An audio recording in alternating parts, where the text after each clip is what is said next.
Black Forest Labs has just released Flux Kontext, which allows you to do text-based image editing, and it's actually quite similar to GPT-4o, but in my opinion, I think it does a better job at one-shot character consistency. You can also generate multiple characters in a single image. You can do iterative editing and targeted editing. So if you just wanted to change a very specific part of an image without affecting the rest of it, Flux Kontext allows you to do that. So in this video, I'll show you how to access and use Flux Kontext, as well as a whole bunch of other creative use cases. So let's get started.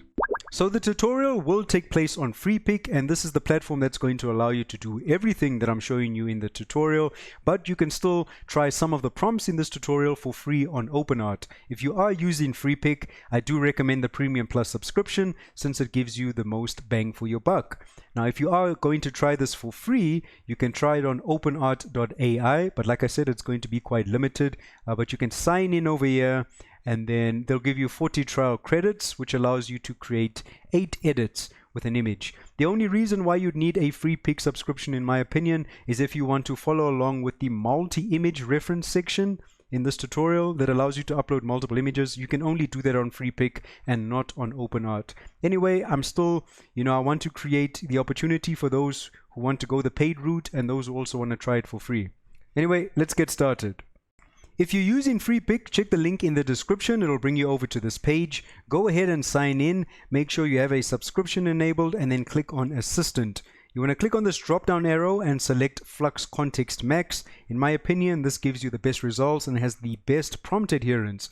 Now it's as simple as dragging and dropping an image over here, and then we can type a prompt to make any edits to an image. If you are trying this for free using OpenArt, check the link in the description as well. It'll bring you over to this page. Sign in. It'll give you 40 credits that allows you to edit 8 images. Then over here, you want to click on chat. Make sure Flux Kontext is selected, and then you can drag and drop your image over here. And this is where you'll type in any prompts to make edits to an image. Now I will be continuing with the rest of this tutorial on Freepik, but you can still try some of these prompts on OpenArt. You just won't be able to do anything with the multi-image reference section of this tutorial. So let's continue on Freepik. So of course we are making edits to an image and we need an image. So I'm going to upload an image of Nikola Tesla and I'll be making some edits to it just by using text, and I'll show you just how powerful Flux Kontext is. So once your image is uploaded, this is where you can give it some instructions. So you can essentially change the entire style of an image or even do targeted edits. So in this case, the first thing I'm going to type over here is colorize this image. Right, as soon as I type that, all I have to do is click on this button because I don't need to type anything else regarding aspect ratios. I click on this button to generate it, and then the AI is going to colorize this image for me. So you can see Flux Kontext has gone ahead and added this natural colorization to the image, which looks amazing. But where Flux Kontext really shines is with character identity and preservation.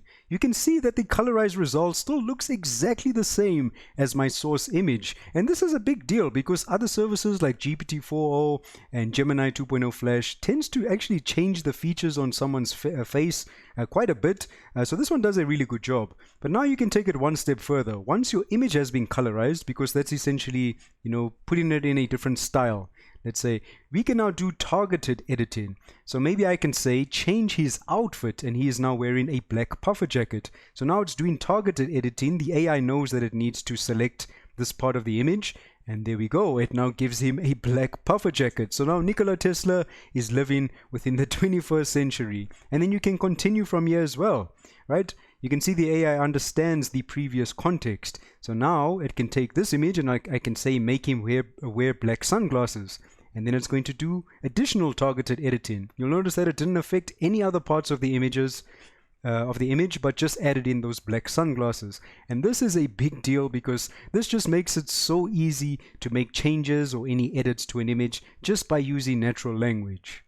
So it's only fair to compare these results across 3 services that allow you to edit images just by using text. Now I've gone ahead and used this image of Nikola Tesla, and I think it's quite obvious who the winner is over here. It's definitely Flux Kontext. It's done the best job at retaining the character's identity, but the restoration and the colorization looks very natural. With Google Gemini 2.0 Flash, I don't like the results of the colorization, and then GPT-4o tends to struggle with retaining character identity, and it's also added its infamous famous yellow tint or sepia tint onto the image. So Flux Kontext is amazing, but there is a limitation that people are just not talking about, and it's the image quality. You'll notice your results actually don't look very high quality. They don't look that crisp.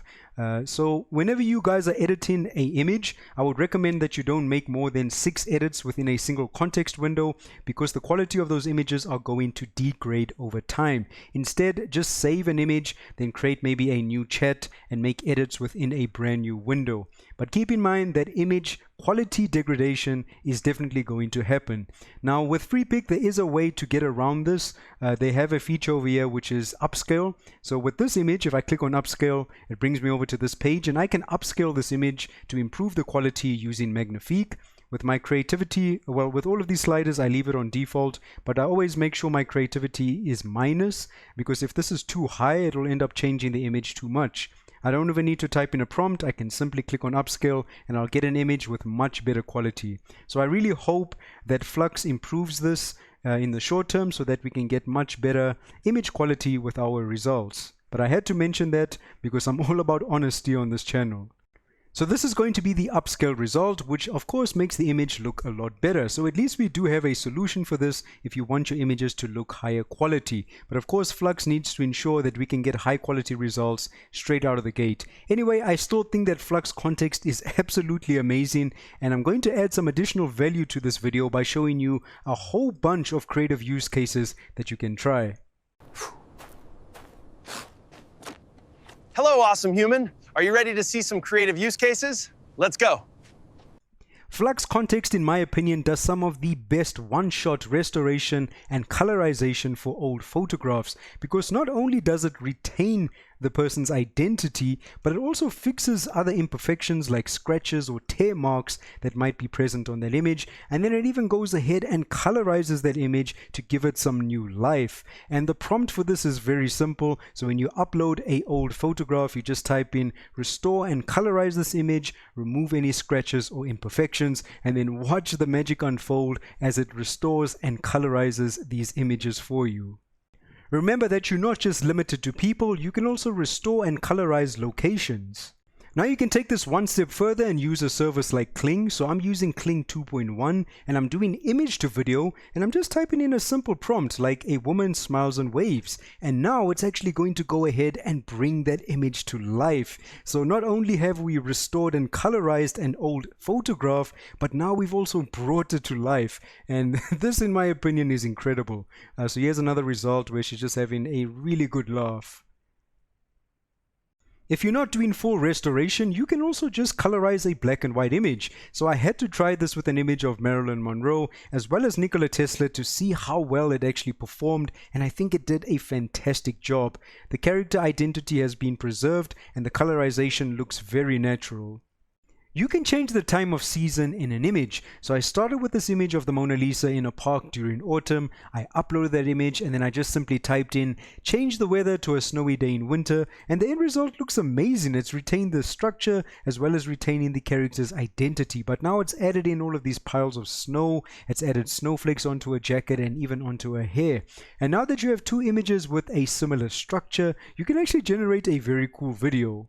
So once you have both of your images, you can actually generate an awesome video like this that shows you the seasons changing. So to do this, I'm using a service called Pixverse, and on Pixverse there's a feature called Transition. So this allows you to use keyframes. So you can see over here you can upload a first frame and a last frame. So my first frame is autumn, my last frame is winter. I then type in a simple prompt like this. I choose my duration and resolution and then click on create, and I get this amazing video where I actually get to see those seasons changing.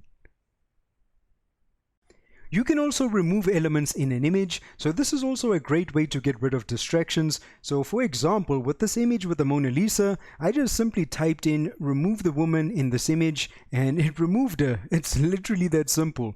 Here's another example with these two birds on this branch, and I just typed in remove the two birds off the branch, and that's exactly what it did. It made sure the rest of the image remained untouched, but it just removed what I requested. So this is a fantastic feature.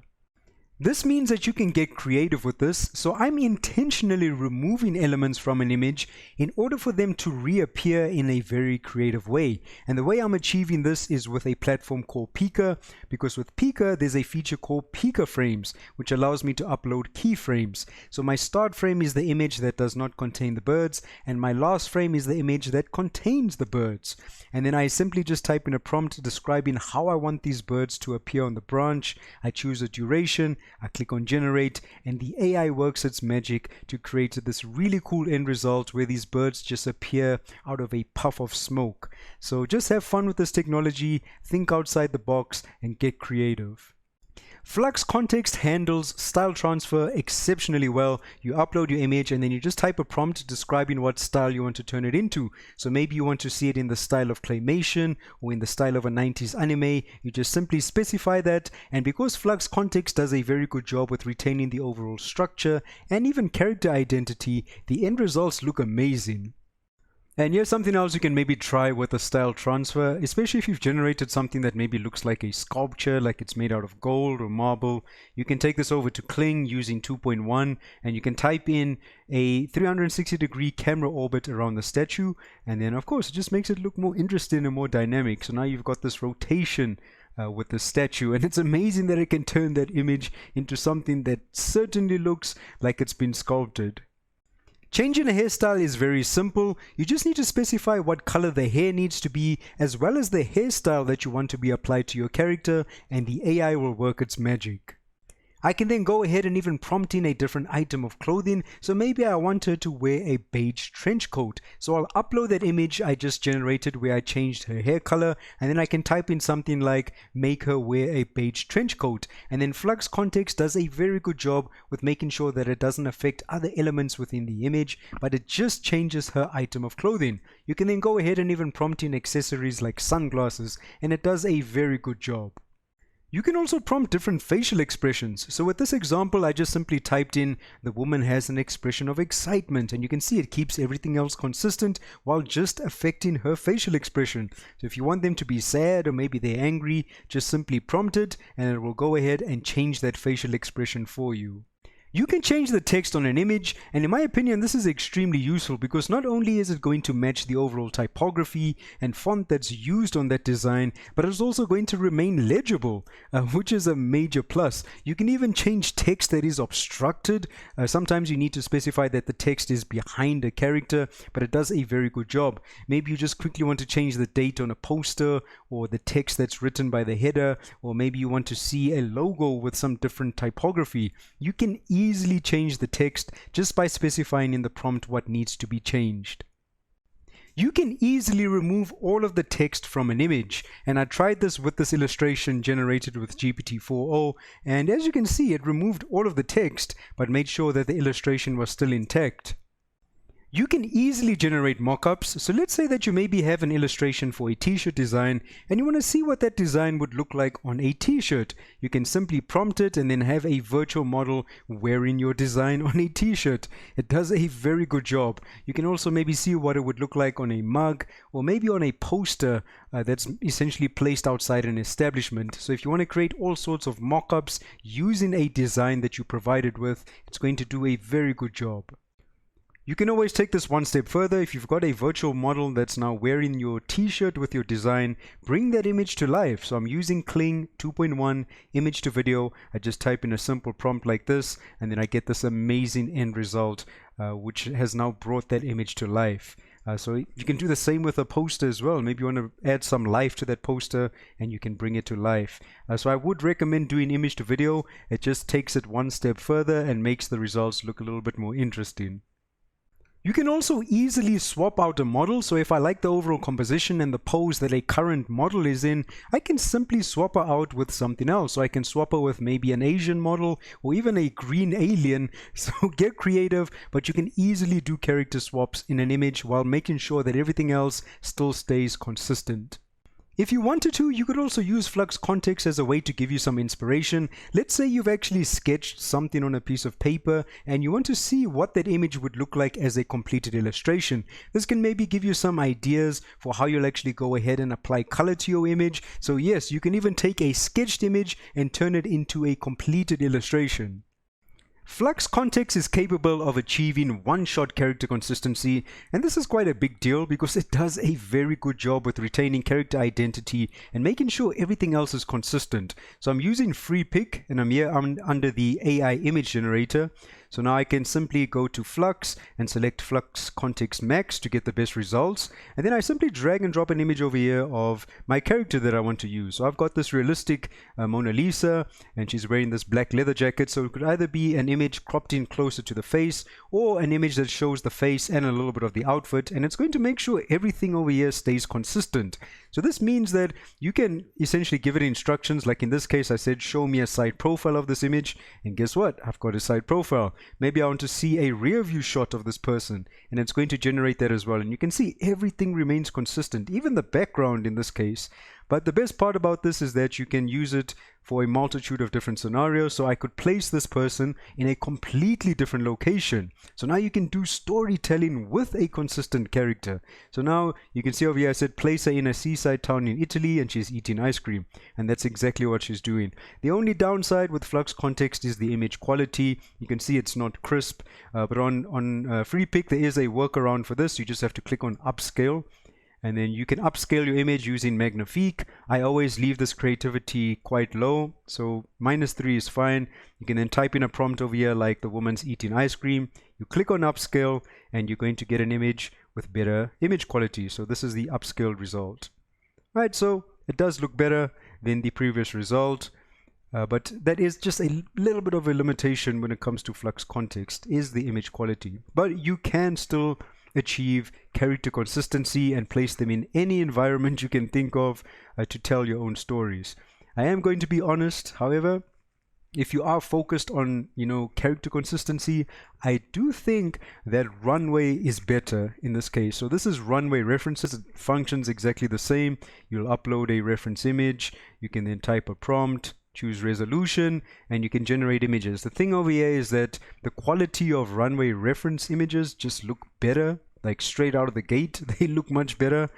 So if you are focused on consistent storytelling with characters, I think this would be a good alternative until Flux Kontext can actually generate images with much better image quality straight out of the gate. You can see this does the same thing, right? I can see side profiles and I also have a consistent character. So maybe consider runway references as well as an alternative. But anyway, this is one of the great features of Flux Kontext. You can achieve character consistency.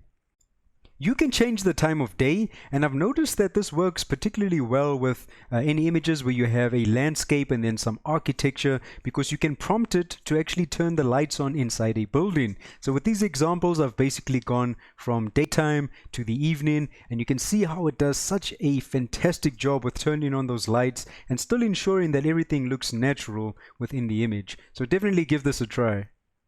You can virtually add furniture and decorations into an empty room using Flux Kontext, and this use case is actually very useful. So maybe you've even got an image of your own apartment and you maybe want to see how it could be decorated with different items of furniture. Maybe you want some modern furniture with a specific color palette as well. You can specify those colors in the prompt and then just tell it to fill the room with furniture. You can generate a product advertisement just from using your product, and because Flux Kontext does such a good job with maintaining the overall consistency and structure of whatever item you throw at it, it's going to generate a really cool poster.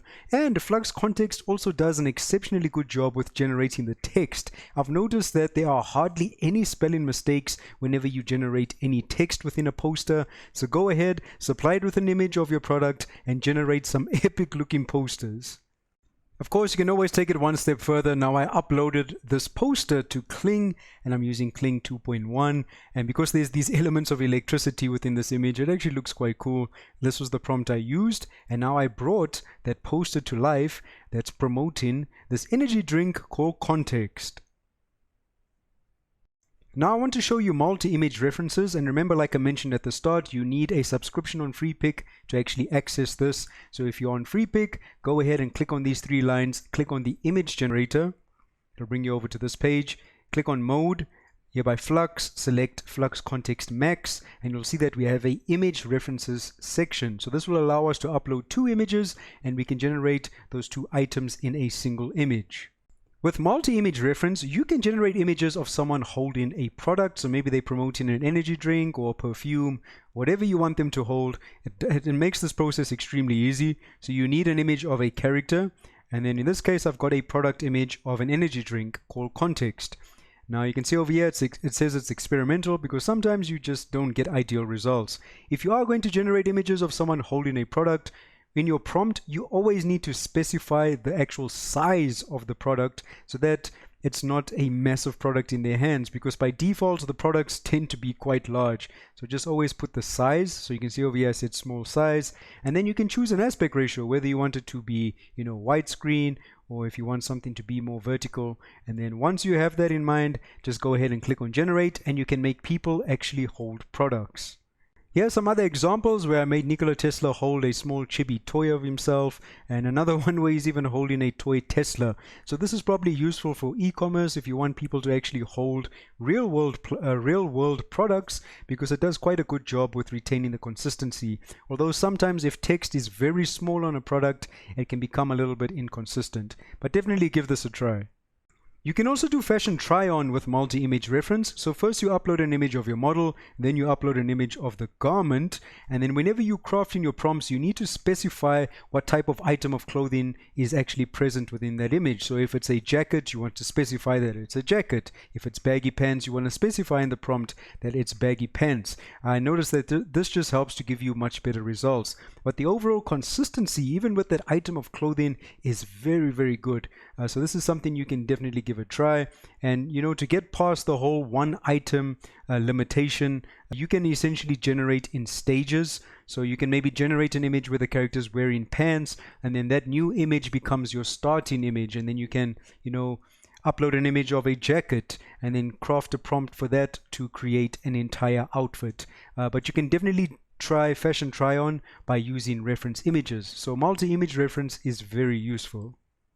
You can use multi-image reference to generate 2 consistent characters in one image, and you can give them all sorts of instructions, like maybe one of them is holding a thumbs up, the other one is holding up a peace sign. You can describe the location, the time of day. So have fun with this, and you can put people in all sorts of different scenarios.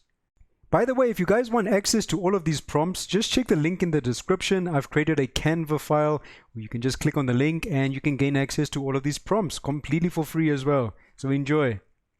So that's going to be the end of this tutorial. Now you can see that Flux Kontext is capable of doing all sorts of amazing things when it comes to text-based editing, and it just makes our life so much easier. So feel free to let me know what you think down in the comments below. Anyway, you guys are super awesome, so stay tuned for some more videos and tutorials, and goodbye.